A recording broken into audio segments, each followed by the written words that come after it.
The nothing personal word of the day is suspended. And I'm not saying it as a joke. That's actually the word. And the reason it's the word is something happened yesterday. Tim Ryan is the San Francisco 49ers analyst, radio analyst. And he gave a radio interview, and this is actually what he said. He said that Lamar Jackson's dark skin helped him disguise a dark football when doing fake handoffs. He actually said that. And I'm not talking about Al Campanis or Jimmy the Greek. I'm talking about a current analyst for the San Francisco 49ers. But instead of losing his career, he is suspended for one game. That strikes me as slightly light in terms of the suspension department. It will be interesting to see whether he's welcome back. He did his normal mea culpa, but at the end of the day, will it be enough? It's not the wait to see. But Tim Ryan is suspended, and he should have been more than just one game. It's been 24 hours since the news of the Mets being sold, but for whatever reason, everyone is still completely misinformed about what this means. And I want to make sure that I clarify it to all of you Mets fans out there, because you're hoping right now you're signing Garrett Cole, and behind him you'll have Strasburg. You're going to have a billionaire owner named Steve Cohen, and it all starts now. No, it doesn't. Here's what's come out since yesterday's news. The first thing is that why is this a story today? What happened yesterday that put this in the news? Well, very simply, someone, and in my opinion it was Steve Cohen himself, leaked the news that he was increasing his percentage ownership in the New York Mets and that the Wilpons would be selling him the control share and he would take over as Mets owner. But one thing MLB doesn't take kindly to when they're deciding when to approve and how to approve an owner is an owner using the media in order to bring attention to him or herself. So what would be the purpose yesterday, before the winter meetings, of Steve Cohen saying, yes, I'm going to be the owner, and then forcing the Wilpons to make a statement? They didn't want to make a statement. They didn't want to discuss this issue. But they had to tell you that for 5 years, Fred and Jeff Wilpon will still be running the team. So that can't be good news for Mets fans who wanted them gone. That can't be good news for an increase of payroll next year. Or could it? Let's look at the bright side one time here on Nothing Personal, and let's try to decode these two statements and maybe say why it's possible the Mets are in position to actually have a higher payroll than they did last year, which, by the way, was about $160 million, about $100 million more than Tampa had, who played in October. So maybe the timing of this leak before the winter meetings was purposeful. Maybe Steve Cohen is taking over the Mets, not control, but he's doing installment payments, which is what I told you yesterday, over a 5-year period. Let's say he's giving $2 billion to the Wilpons over 5 years. Let's forget taxes. Let's forget debt. But let's just pretend that there's an extra $1 billion. Over 5 years, that means $200 million a year may be going to the Wilpons. Is all of that $200 million going to go into this year's payroll? I think not.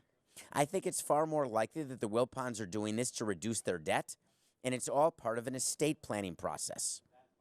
So why is it that fans are so desperate to believe that this is the beginning of the turnaround, when in fact it could be up to 5 years, and then after that, you know very well that new owner-itis is going to take over? And what new owner-itis means is that if you thought the Wilpons were meddling, Steve Cohen is going to make them look like a disinterested ownership group. That's what Steve Cohen is famous for, and he'll acknowledge it. He knows more than we do, wants to get involved more than anyone ever could. But fans won't mind, because if meddling means spending money, that's all that matters. I heard that a lot at David P. Sampson on my Twitter. People wanted me to talk about the level of meddling, because I take topics from people and bring them up on Nothing Personal. When is meddling good? Isn't it just about spending money? Well, no, it's not. The Mets have spent money incorrectly. I would know about that. We spent a lot of money incorrectly back with the Marlins. So it doesn't matter how much money you spend on payroll. It matters you have the right people making the decision. And when you've got a new owner who thinks that he can do it better than anyone else, you can bet one thing is true, that he's not going to bring in a baseball guy and let the baseball guy make every decision and just have a blank checkbook. New owners come in and they believe the way they've run their own businesses is the proper way to run a baseball team. But it's not true. It is completely irrelevant how successful you've been. So mechanically speaking, what you should be waiting for now out in New York, everyone flying the planes with the banners, we got rid of the Wilpons, we've succeeded, it's a new day. You should be paying attention to whether or not Major League Baseball actually votes Steve Cohen to be the control person of the Mets. Because without that vote, Steve Cohen has no control over the Mets. And it's still under the control of Fred Wilpon and his son Jeff. Now, MLB may try to pull a fast one, and they may do a vote now, but that vote now would not take control away from Fred Wilpon. That's a vote to give Fred Wilpon the comfort that when the time comes to transfer control, Steve Cohen will have the votes. But what could change between a vote now and then a vote later when Steve Cohen takes control? Well, let's just say Steve Cohen has more troubles with his insider trading, with his hedge fund. You know he's had some issues. Let's say Steve Cohen decides that he wants to spend another 155 big ones on a Picasso instead of on a player. Let's say the market goes down. Let's say a recession comes. There are myriad things that can take place when you've got a 5-year path to control. So maybe Fred Wilpon doesn't want a full 5 years. Maybe all of the media hype that is surrounding this issue, maybe all of the pressure and tension brought to bear by the fans will make Fred Wilpon want to make this transaction finish faster. But if it finishes faster, that means Steve Cohen has to come up with all that liquidity earlier. And for him to do it, there could be a liquidity crunch when it comes to actually putting money into payroll. So now we've looked at it from 4 different angles, and the truth of the matter is every angle looks in the center at the same direction. It's like the movie Now You See Me with everybody looking in the center, except it's a total misdirection because on your left and on your right, they're picking your pocket while you're in a trance. The reality is the news of yesterday was no news. It was just a Thursday or a Wednesday. Today, it's just another Thursday. The Mets are in a position where they have to make smart decisions. Trading for Jake Marisnick today, is that a decision that had anything to do with Steve Cohen? No, that had to do with an affordable center field option. That's about it, along with the Astros actually wanting to see if they could cut a little payroll. The Mets are in a position where they're going to stay under the competitive luxury tax threshold. They're happy to pay Jake Marisnick, who's an all-glove, no-hit center fielder. And dovetailing on our segment yesterday, that allows the Mets to actually attach one of their young outfielders to a bad contract in order to shed some bad payroll. So the moral of the Mets story is simple. It's okay to dream. It's okay to hope. But at the end of the day, will anything change? That's a straight wait to see. We had 2 big announcements yesterday out of baseball, off the field as well. The first one came out of Tampa, and the second one came out of Anaheim. Let's start with Anaheim because that one fascinated me. Artie Moreno is the owner of the Anaheim Angels. I call him Anaheim just to give him a little utz. You know it's actually called the Los Angeles Angels of Anaheim. Artie Moreno so badly wanted to be like the Dodgers and wanted to name his team the Los Angeles Angels, except he had a stadium in Anaheim. He had public money from Anaheim. They made him keep Anaheim in the name. So we all approved in Major League Baseball a name change to the Los Angeles Angels of Anaheim. So let me set the stage for you. At every owners meeting, attendance is taken at the beginning to make sure there's enough owners in the room that they can start the meeting. And they go in alphabetical order. And it used to be Anaheim Angels. Then it changed one day. And we voted, and it happened. And so then you hear Los Angeles Dodgers.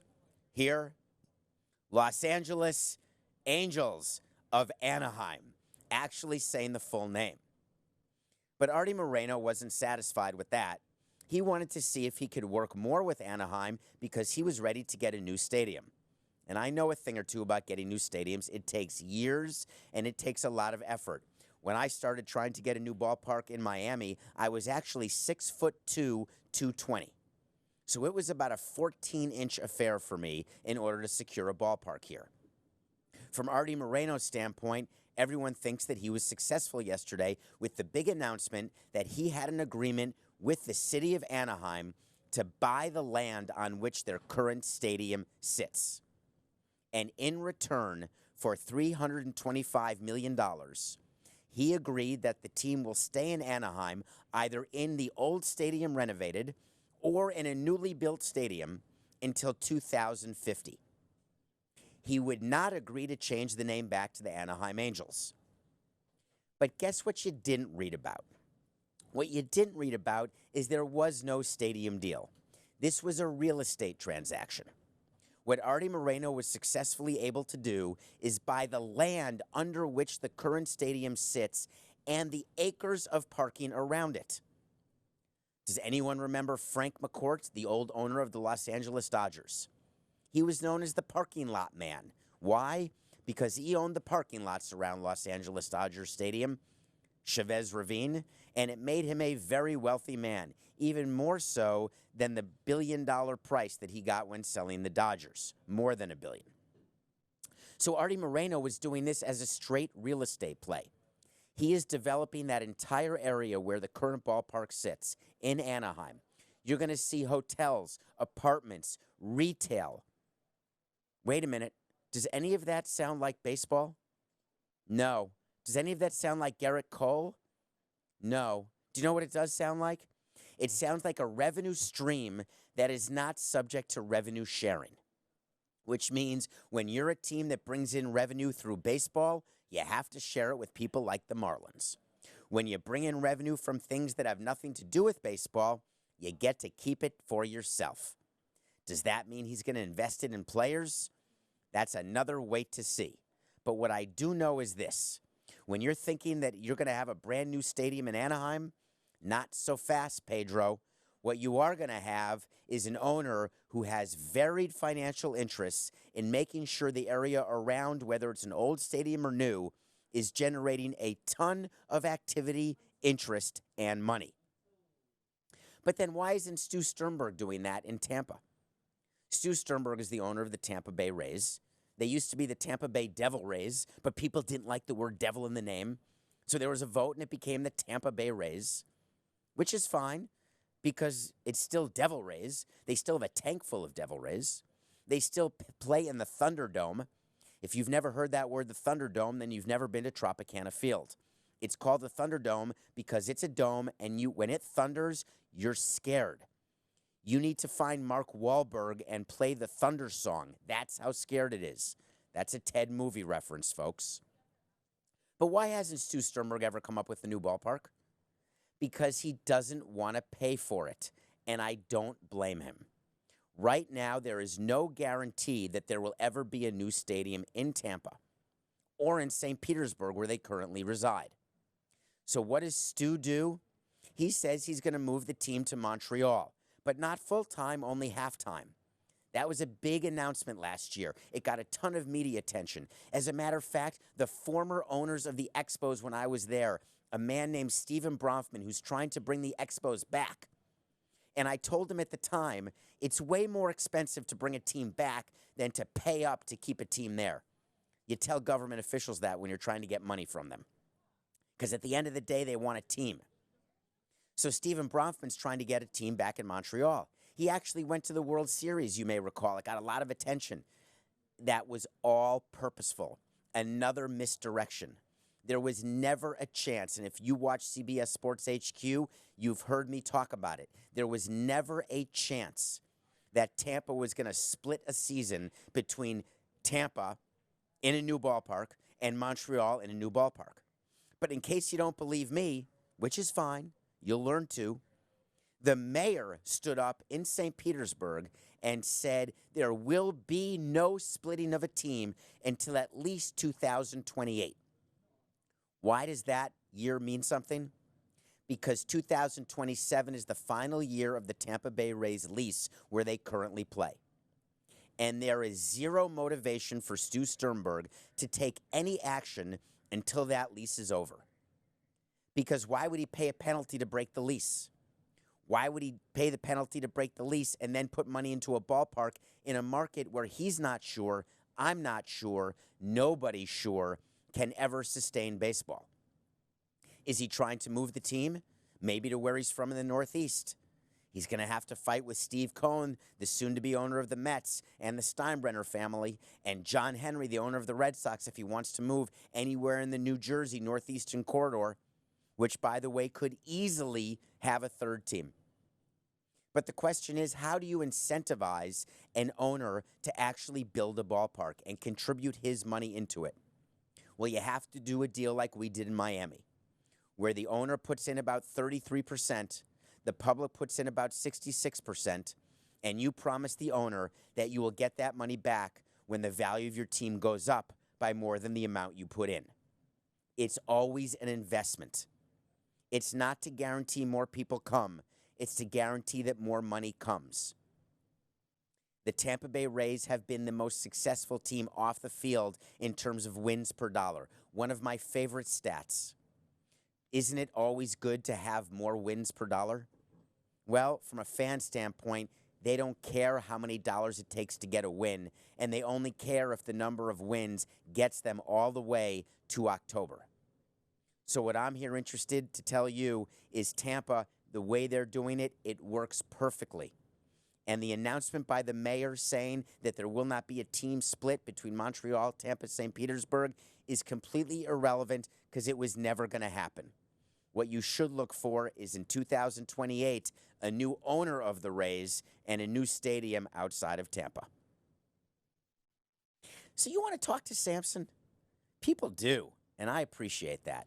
I appreciate you if you're watching. I appreciate it if you're listening and subscribing. The 5-star ratings are helpful. Following me at David P. Samson is good.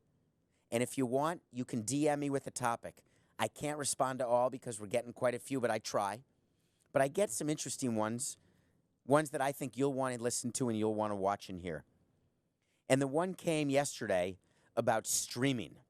Now, can you imagine someone asking a boomer, which I'm not, or a generation, what am I, X or P? I think I'm a generation LPX, XTD, LSP.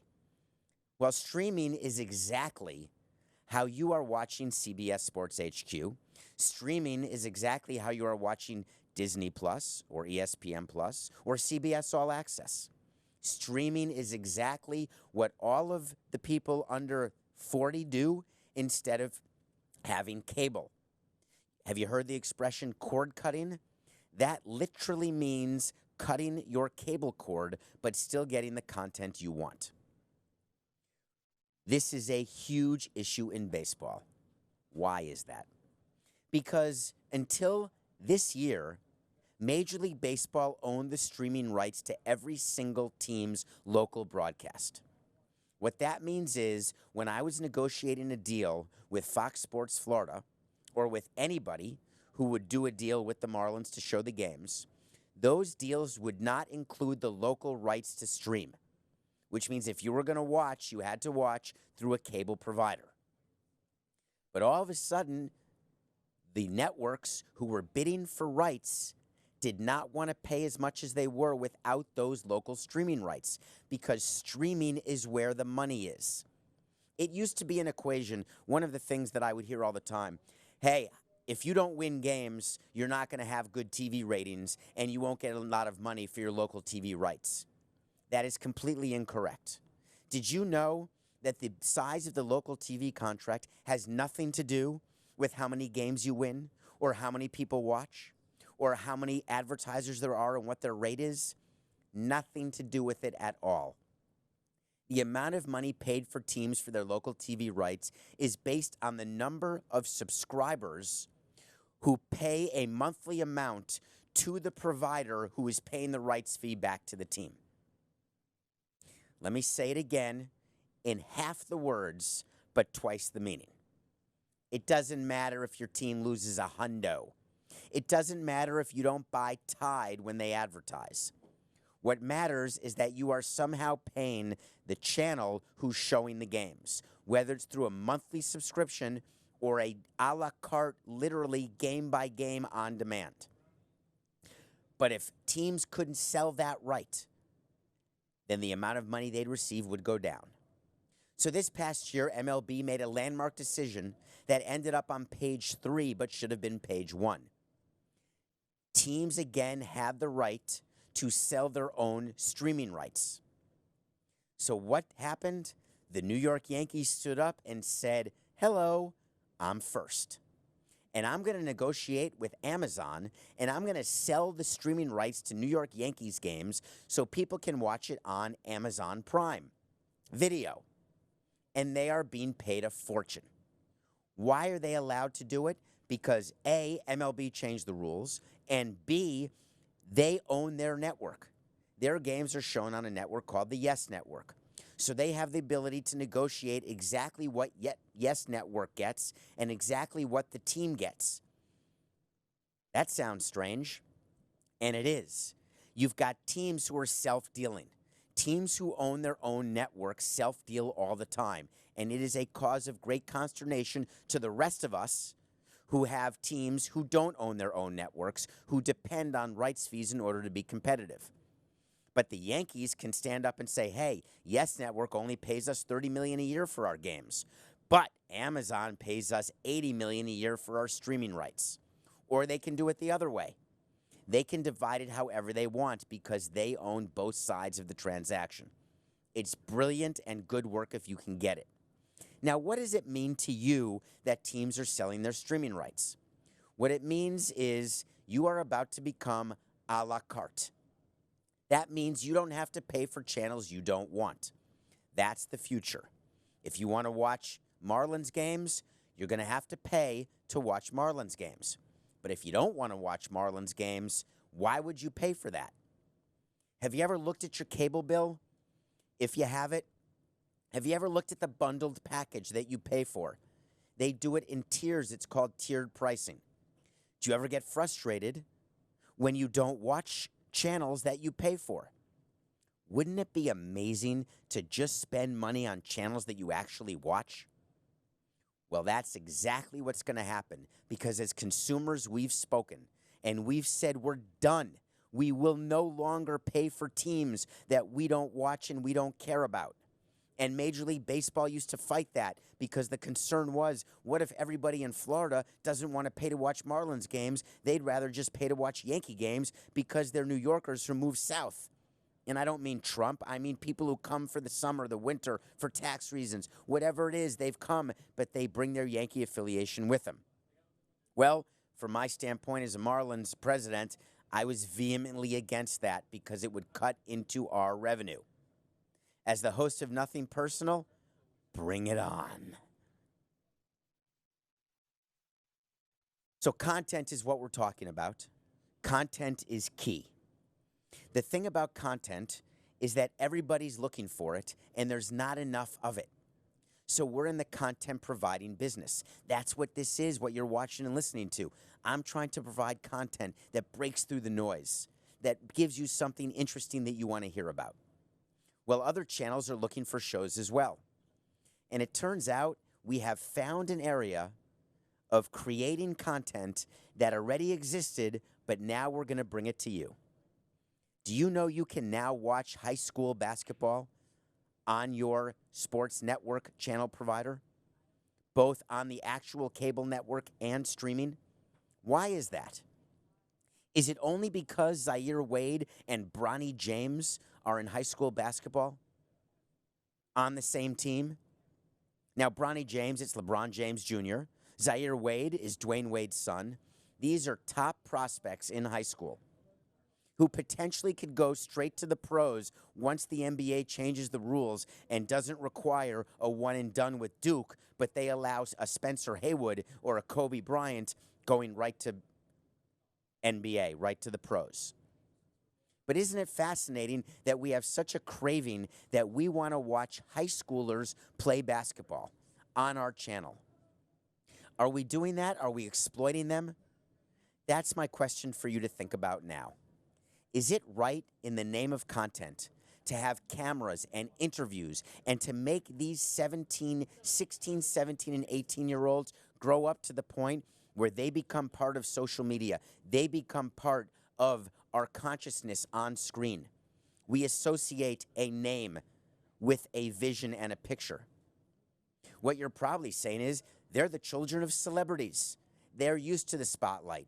They already have hundreds of thousands, if not millions of followers. I'm not debating that. I'm asking whether you think it's right. Do you think it makes sense to put that type of pressure on a player? Well, if I'm running a team, I don't know that I want 18-year-olds on my team. There's an occasional 19-year-old, a Robin Yount when he was 19, Miguel Cabrera when he was 20, Juan Soto when he was 19, Kobe Bryant. There are occasionally players who come out who are ready to be professionals. But that doesn't mean that they are scandal-free. It doesn't mean they're emotionally ready. Just because someone can dunk doesn't mean they're ready to take on what it means to be a professional player.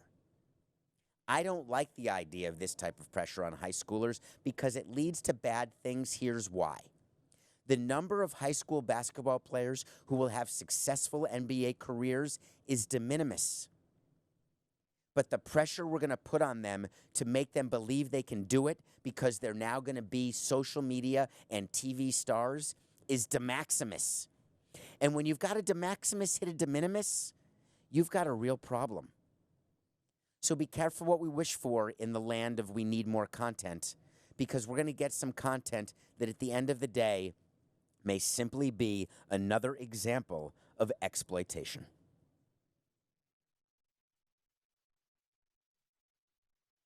Chicago, I feel badly for you guys in Chicago. I've done a few interviews with the White Sox on the radio. We've talked about Jerry Reinsdorf and his advice to me to finish second all the time. And people went crazy. How could Jerry Reinsdorf want to finish second all the time? Well, it appears to me they keep finishing second when it comes to free agents. Oh, stop. Stop it already. Stop telling me they signed Grandal for 4 years and that means they finish first. It's easy to finish in first when you overpay in years and money. But it's tough to be a bridesmaid like they were to Zach Wheeler.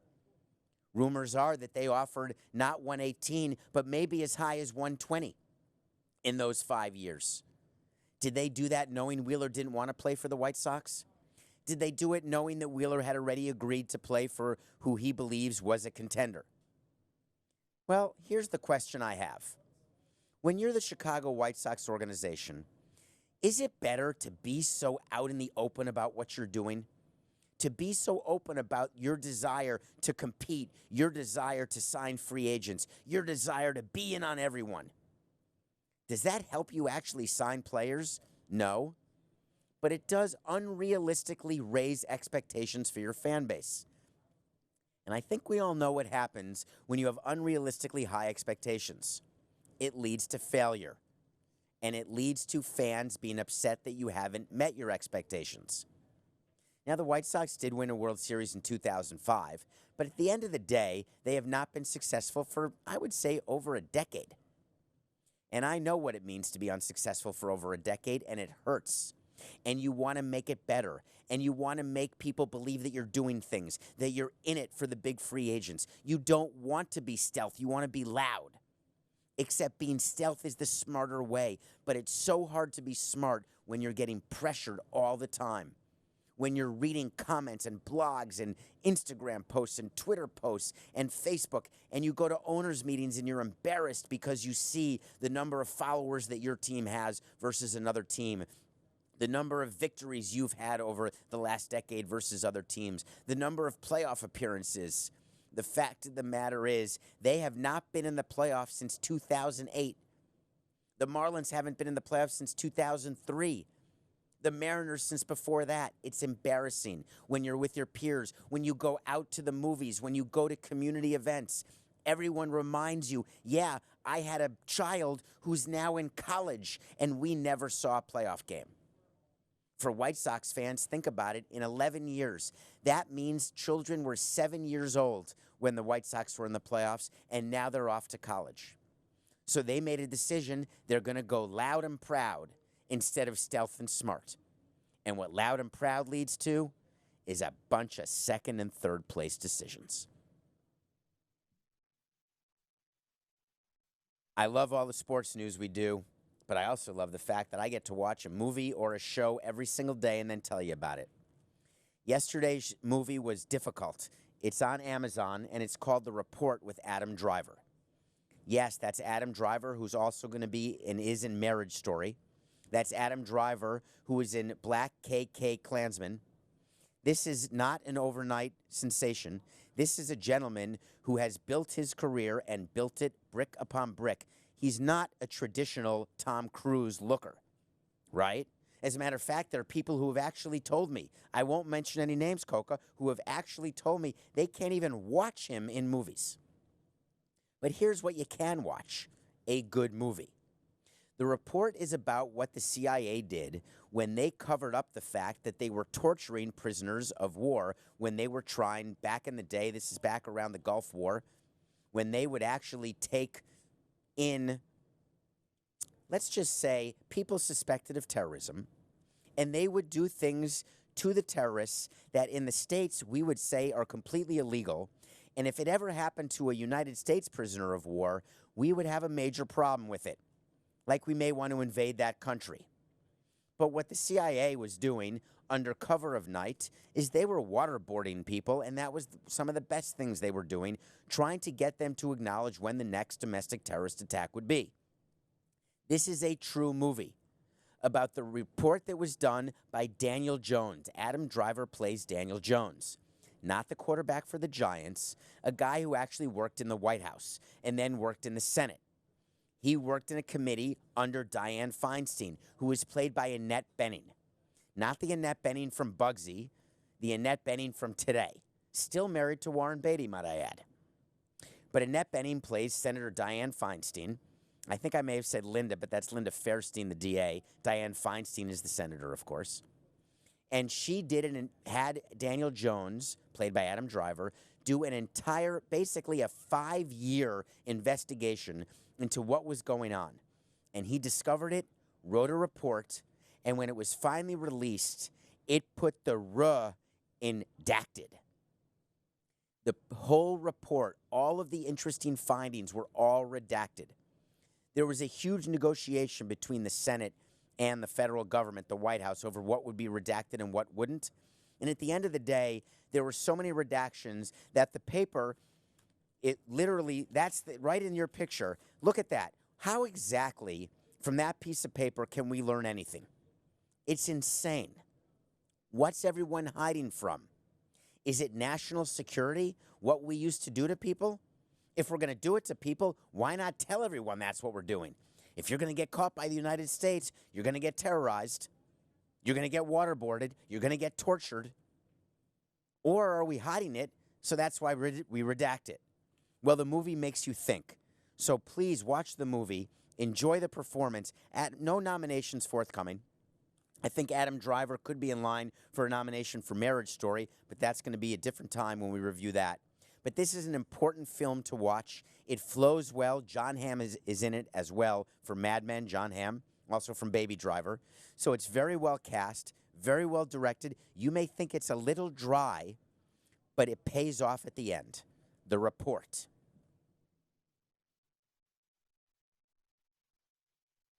We had something called, I can't keep track. I'll just admit it to you.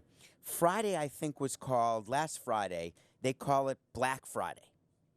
Then they have Cyber Monday, and then Giving Tuesday, and then I think today is Freak Out Thursday, because everyone freaks out that they went through Black Friday, Small Business Saturday. I guess on Monday you break, and then you go to Cyber Monday, and then you've got Giving Tuesday, and then Wednesday we watch Survivor, and today everyone gets their credit card statement and they completely freak out. So I think it's too much. But something happened on Cyber Monday that is incredibly interesting and incredibly telling. Lamar Jackson. Yes, Lamar Jackson. He is the quarterback for the Baltimore Ravens. He's actually going to be the MVP of the NFL. Do you know he outsold every other athlete? And I don't mean football players. Every other athlete, period, in total merchandise on Cyber Monday. That means Lamar Jackson is a solid, solid star. But what was the top selling item? Would you be shocked to know that a Tom Brady jersey was the highest selling item on Cyber Monday? Why is that interesting to me? Everyone I talk to hates Tom Brady. They hate the New England Patriots. They can't stand the fact they do all the winning and no losing. But you know what they say? You vote with your pocketbook or your wallet or your binder clip or your fingers when you're on Cyber Monday. Well, it turns out that you all voted for Tom Brady. That the most sales were Lamar Jackson, outsold everyone, but the number one item was Tom Brady. So how can that be? How is it that the NFL is so good with these players making sales? And how is it that Lamar Jackson can outsell every athlete, but Tom jersey, that's the highest item, was his jersey? That's because in baseball and basketball and football, we're selling everything to you. Not just jerseys. We're licensing out coasters, water bottles, socks, Christmas ornaments, blankets. Insert anything you buy. That's what we're going to put our logo on, or players are going to put their name, image, likeness on. Because if you want to buy a jersey, that's nice. But we're going to nickel and dime you to death. We're going to have you spend $4.99 on items, and then we're going to upsell you because you're going to want to buy a Baltimore Ravens or New England Patriots some sort of mug or glass.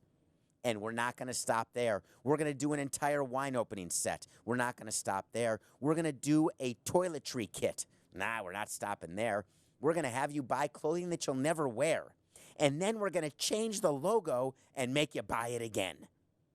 That's what we do. That's what sports does. But don't worry. Don't be angry. It's not just sports. It's everything you love. Every store you love. How good do you feel when you have these sales, the Cyber Monday sales? You feel good about it, right? Well, why do you think stores do it? Because you buy things that you wouldn't ordinarily buy, and you do it because they're on sale, but you never focus on the following fact. Let's pretend you're buying a $10 item, and it's on sale, 25% off Cyber Monday. Hooray! $7.50. Guess what? You wouldn't have bought that $7.50 item to begin with because it's not a $7.50 item. It's likely a $5 item. It should be called Cyber Monday, which is we're going to overcharge by 200%, but you're going to buy it. Do you ever feel badly when you're going to a store and you buy stuff right at the checkout line? Like the grocery store for those who don't buy groceries online anymore, or the department store? Why do people put items right there? It's called impulse buys. It's sort of like this. If you're watching, this is what it is. If you're not watching, I just hooked myself. That's what we're doing. We're hooking you, the consumer, into buying more. If you own a small business, medium business, or large business, you know what I'm talking about because you do it too. Yet for whatever reason, it's okay when you do it, but when it gets done to you, you say, no way, I wasn't hooked. I wanted to buy that extra necklace that was at the checkout place. I wanted to get 3 extra magazines and 2 packs of gum and a $4 soda that was in the little tiny fridge as I'm checking out because for whatever reason, I'm thirsty. So in sports, these players know this. And what players do is they try to find more and more items to sell to you. My favorite story about this is Ichiro. Do you know that Ichiro has deals where he gets paid to sign things that you wouldn't even imagine get signed? And the way Ichiro does it is he comes to the ballpark on off days and takes over an entire room in the clubhouse. And there are piles of balls, bats, helmets, bobbleheads, jersey numbers, socks, shoes, anything you can think of, sweatbands, headbands, underwear, anything you can think of. Sunglasses. And Ichiro sits there with a smile with people watching because they get authenticated, with a buffet of food to feed all the workers who were there watching this happen and handing him one item at a time.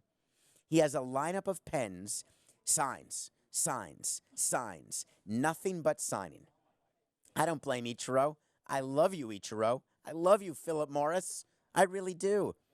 But he's doing it because there's a demand. There's a demand from people like you and me who want Ichiro to sign an item so we can have it to feel closer to our favorite athletes. It's why Lamar Jackson is going to sign a huge memorabilia deal. It's why Tom Brady and the best players have these deals. What's the downside? When players don't sign autographs to a fan who walks up to them on the street because they say, hey, I've got a deal. Most players don't do it. Ichiro never did that. He'd always sign extra for anyone who wanted. But at the end of the day, he knew that his bread was buttered and his plane was paid for by the deal that he cut to sign anything that had a flat surface. So I had an opportunity running a team for 18 years to get a lot of gifts, and I enjoyed getting gifts, and I would keep maybe 5% of them. And if you're listening and watching and paying attention, you may be upset by that. But I want you to picture going to 3 or 4 events every single day for 18 years and getting something at that event. You can't possibly keep it all. You'd be a hoarder. Well, yesterday something happened that I loved. Lamar Jackson and the Archdiocese of Baltimore gave a jersey to the Pope. Pope Francis got a jersey with his name on it, with Lamar Jackson's number 8, and it was signed by Jim Harbaugh, the coach, and Lamar Jackson. They did a jersey presentation. Do you think there's a chance that Pope Francis is going to frame that jersey and put it up in his apartment or in the Vatican? Do you think that he's upset that it was signed by Jim Harbaugh instead of John, who's the coach of the Ravens? Well, I think that John Harbaugh probably signed it, and I think Pope Francis couldn't care less. He's never heard of the Harbaugh brothers.